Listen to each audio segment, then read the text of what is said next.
écouter Impact au féminin. Après avoir passé 7 ans dans un travail épuisant, je me suis retrouvée confrontée à un manque d'estime de moi qui me freinait dans tous les aspects de ma vie. Aujourd'hui, j'ai créé plusieurs entreprises qui me permettent de vivre la vie et la liberté dont j'ai toujours rêvé.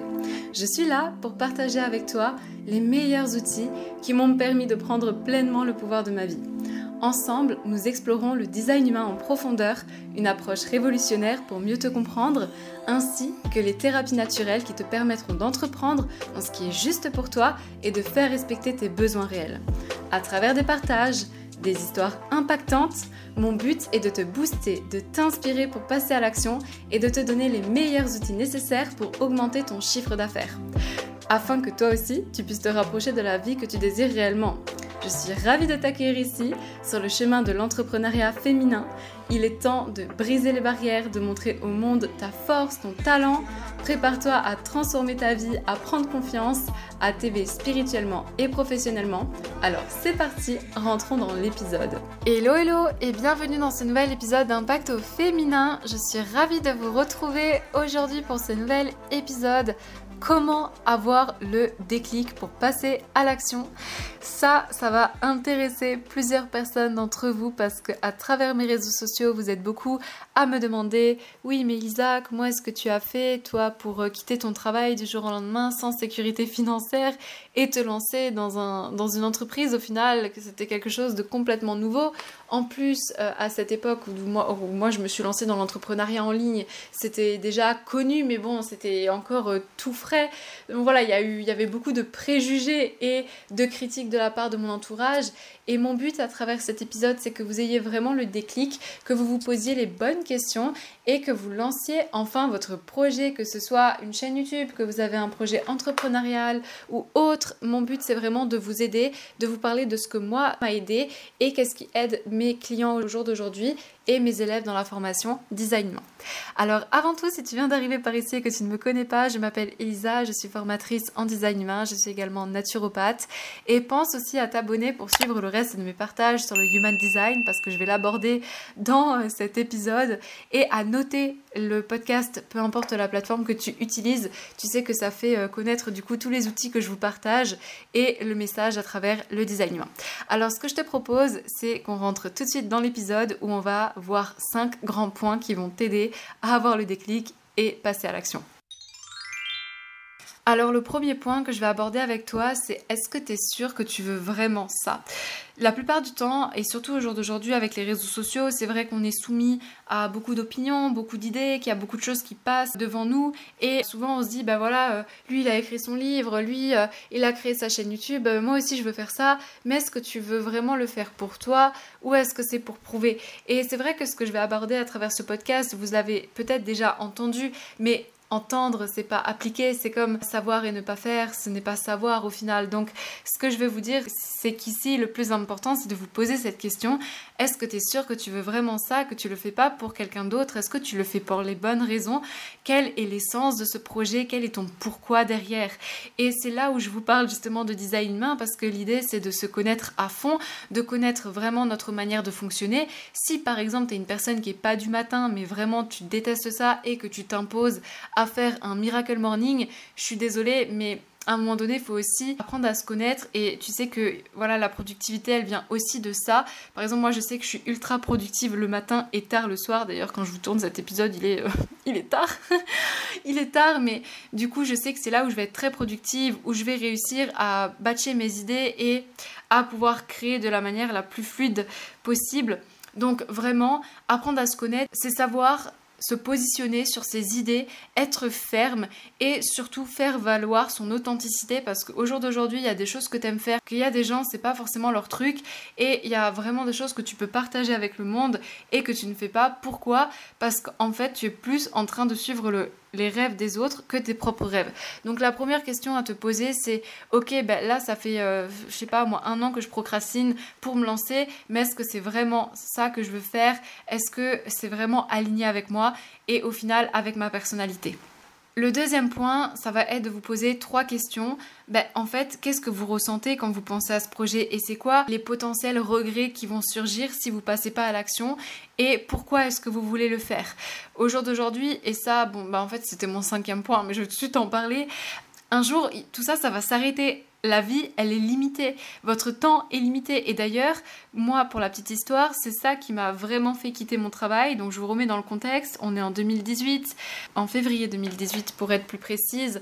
Je travaille actuellement en restauration, dans un restaurant à Paris et je fais des heures pas possibles, donc ça fait 7 ans que j'exerce ce métier. J'adore la cuisine, c'est une de mes plus grandes passions, j'adore cuisiner, j'adore libérer ma créativité à travers la cuisine, mais je ne suis plus alignée avec la manière de faire, c'est-à-dire je ne suis plus du tout alignée avec les méthodes, je vis du harcèlement au travail, je n'ai plus de tout de temps parce qu'en restauration tu travailles de 8h jusqu'à 23h, c'est un peu comme l'armée, j'ai envie de te dire, hein, c'est assez rude et je ne veux pas de cette vie, je n'ai pas envie de travailler de 8h jusqu'à 23h sans m'arrêter, j'ai même pratiquement pas le temps de manger, enfin bref, ce n'est plus une vie et en fait je n'écoute pas parce que j'ai quand même fait 5 ans d'études, un peu olé olé pour rentrer dans un des meilleurs restaurants de Paris. Et je me dis que ce serait vraiment bête d'arrêter, je commence à me dire mais c'est qu'une passe, t'inquiète pas, ça va passer, c'est normal. Sauf que mon corps, il commence à faire de l'eczéma, je commence à avoir le nez qui saigne, je commence à aller la boule au ventre au travail, je commence à être un légume en fait, je commence à faire des crises d'angoisse, à pleurer, je comprends pas du tout ce qui m'arrive. Et en fait, je suis simplement en train de commencer à faire un gros burn-out. Et un jour, en fait, j'ai pas eu le choix que de me mettre en arrêt maladie parce que c'était plus possible, mon corps me lâchait complètement. J'avais des gros problèmes de dos et j'arrivais pratiquement plus à me lever. Donc voilà, ça c'est le contexte et du coup je suis obligée de me mettre en arrêt maladie et comme dans mon arrêt maladie j'ai du temps pour me poser et faire le point, je tombe sur une citation de Steve Jobs qui dit que en fait ton temps il est limité, ne passe pas ton temps à vivre la vie de quelqu'un d'autre, ça n'a pas de sens. Un jour tu vas mourir et peut-être que les 5 minutes avant ton départ de cette terre, tu vas te dire mais en fait je suis restée là-dedans. Et depuis le jour où j'ai lu cette phrase, je vous assure que les 3 jours qui ont suivi, je savais pas du tout ce que j'allais faire. Je vous assure que j'avais même pas de sécurité financière parce que j'allais démissionner de mon travail, mais c'était sûr de toute manière. J'allais vraiment, je pense que si j'aurais continué, ça aurait pu aller bien plus loin dans mes soucis de santé et dans ma santé mentale aussi. Et je me suis dit tu sais quoi Elisa, je préfère être pauvre, je préfère vraiment tout, mais je veux plus du tout vivre ça, je veux pas vivre ça, c'est pas la vie que j'ai choisie et du coup j'arrête, maintenant je dis stop et 3 jours après avoir lu cette citation, je suis allée chez mon patron et je lui ai dit écoutez c'est mort, j'arrête, je pars, vous ne me voyez plus à partir d'aujourd'hui, je ne veux plus venir travailler chez vous. En plus c'était comme je disais, je vivais du harcèlement, donc déjà là ça m'a demandé un certain effort pour y aller.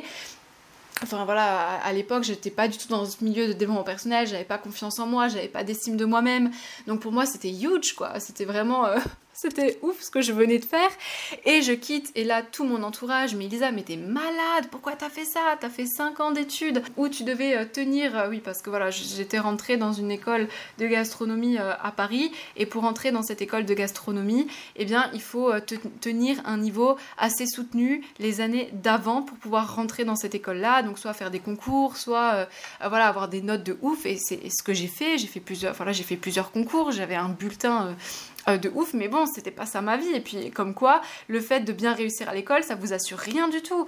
Donc, je me suis retrouvée dans cette situation face à mes proches qui me disaient, mais en fait, t'es carrément en train de faire une grosse connerie. Mes anciens chefs qui ont vu ça sur les réseaux sociaux, mais ils m'ont vu passer de toutes ces années de travail avec eux à vendre des produits sur internet parce que du coup en fait ce qui est dingue et c'est ça aussi que je veux vous faire comprendre à travers ce podcast, c'est quand vous allez oser lâcher ce qui vous convient plus. C'est un peu comme quand vous avez une valise pour les vacances. En gros si vous mettez pas trop d'affaires dans votre valise et que vous allez sur votre lieu de vacances, vous allez pouvoir acheter des nouvelles robes, des nouvelles chaussures, etc.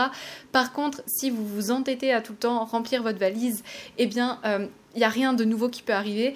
Et là, c'était un truc de malade, mais 2 semaines après avoir posé ma démission, et je peux vous dire que j'étais en panique. J'ai même envoyé, et même avant ma démission, j'avais envoyé énormément de CV et j'avais aucune réponse et je me disais mais c'est pas possible. Donc j'avais envoyé toujours des CV en restauration parce que je me suis dit bah peut-être que c'est le milieu en fait, c'est peut-être l'hôtel, sauf que j'avais déjà changé une première fois d'établissement parce que je m'étais posé cette question, je m'étais dit bah peut-être que c'est l'établissement, peut-être c'est l'ambiance de travail, donc je vais changer, ce qui a été fait, mais pourtant j'avais toujours les mêmes symptômes et cette fois-ci bah, je me suis dit allez hop je retente, j'ai envoyé plein de CV, aucune réponse, je vous jure que j'étais dans un état j'étais en panique totale, j'avais rien et 2 semaines plus tard il y a quelqu'un qui me contacte sur internet et qui me dit que ben voilà tu sais que tu peux faire de l'argent en ligne etc. Ben, moi je vois ça, je me dis mais c'est quoi ce truc, et en fait c'était du marketing de réseau et bien qu'on peut penser le marketing de réseau pour moi c'est une très bonne opportunité pour commencer quand la société elle est sérieuse et quand vous travaillez avec des produits qui font sens avec vous. Donc moi je travaillais avec des produits de CBD, j'adore ces produits là, ça a d'ailleurs beaucoup aidé ma famille. Mon père qui a certaines maladies, qui met souvent des crèmes au CBD, etc. Donc c'était totalement aligné et j'ai décidé de me lancer. Et en fait, au bout de 3 mois, ben, j'arrivais à me dégager, pour vous dire, un revenu de 800 €. Ce qui est quand même... voilà, quand on se dit, ben, en fait, je peux gagner 800 € tous les mois grâce à Internet, ben, en fait, je peux gagner plus. Et après, j'ai commencé à gagner plus et à me rendre compte que c'était possible. Et ça m'a aussi introduit au monde bien de la connaissance de soi, du développement personnel. Et c'est aussi quelque chose qui m'a beaucoup impacté. Donc, je trouve que c'est bien pour démarrer dans l'entrepreneuriat parce que ça nous permet aussi de nous familiariser avec les réseaux sociaux, etc. Mais voilà, je suis sortie de ce milieu, je ne suis plus dans le marketing de réseau produit. Et voilà, c'était juste pour vous raconter mon histoire et pour vous dire comment ça s'est passé pour moi. Mais en fait, voilà, le 3e point, c'est que tant que tu changes pas, c'est que ça fait pas encore assez mal. Et au fond, c'est vrai, c'est peut-être ouf ce que je vous dis là, mais si vous changez pas de votre situation, c'est qu'elle fait pas encore assez mal. Vous vous rendez compte que je suis sortie de là, mais j'étais un légume. J'ai quand même mis, même si je faisais du marketing de réseau à côté, j'ai quand même mis 1 an pour me remettre de ce burn-out psychologiquement et émotionnellement parce que je peux vous dire que j'étais très fatiguée, je savais plus qui j'étais. Et voilà, c'est comme si pendant 7 ans, même plus en fait, toute ma vie, j'avais porté un masque, j'avais jamais été moi-même. Et après, j'ai connu le design humain et ça m'a permis de me comprendre, de savoir ce qui était, de me reconnecter à moi, à mes besoins réels, de faire des choses qui font sens pour moi, juste d'être alignée. Et tant que tu changes pas, c'est que soit que ça fait pas assez mal, soit que tu veux faire les choses pour les autres, soit que t'es pas encore conscient vraiment que la vie elle va s'arrêter. Et d'ailleurs, vous savez, ça peut vous aider aussi à avoir le déclic, mais genre les TEDx, je les dévorais.